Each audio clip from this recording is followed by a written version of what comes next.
One very important concept which is known in the product world is the problem space versus the solution space. We love solving problems. That's in our nature. We actually love solving others' problems more than we love listening to their problem. And entrepreneurs especially love solving problems.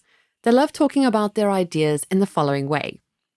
I have an idea for an application that keeps track of how much you're eating, gives an insight in your overall health, and then recommends what to eat next week. Or sometimes they would go even deeper. We should use artificial intelligence or build a back-end service and then call it with an API and so on. If you find yourself talking about a new idea in this way, you should recognize that you're in the solution space. The problem with starting with the solution space is that you might be spending time and effort on the wrong problem, or the problem that doesn't exist.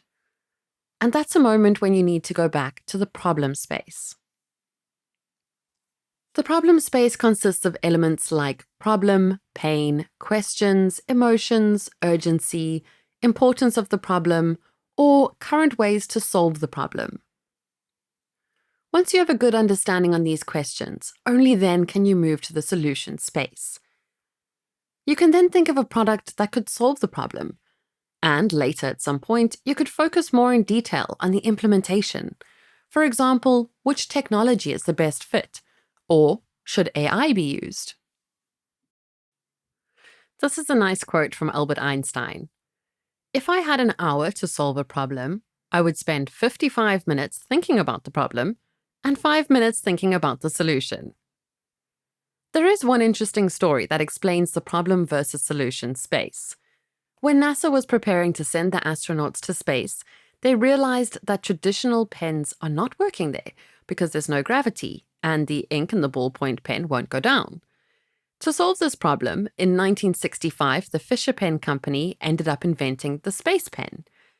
They invested $1 million into a solution, a special pressurized ink cartridge that works very well in special conditions, like in space.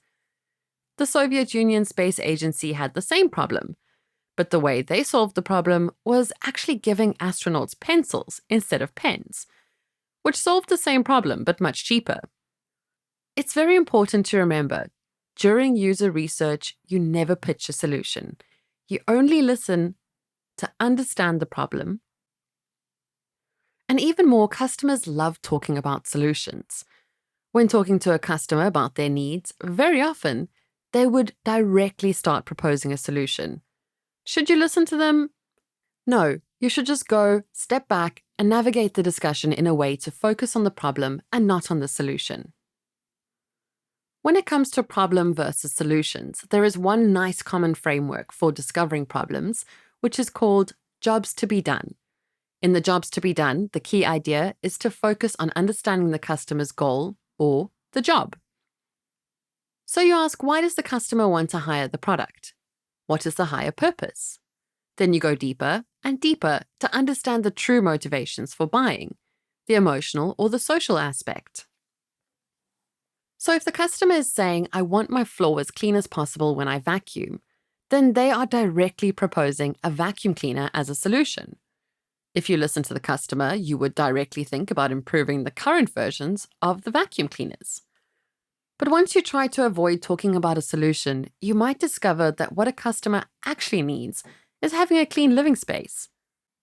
And you might discover that they actually hate vacuum cleaning and they don't have the time for that, while they still need a clean living space.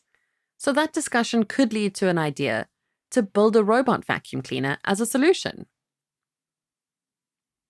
Focusing the discussion on the job to be done might feel like going too much away from the solution and keeping the discussion too abstract.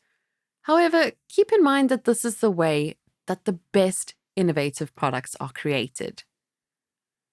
So which are the questions that you want to answer during the research? What is the problem of the user? What is the biggest challenge regarding the problem? When do they have the problem? How often? What is their motivation to solve the problem? What are their emotions around the problem?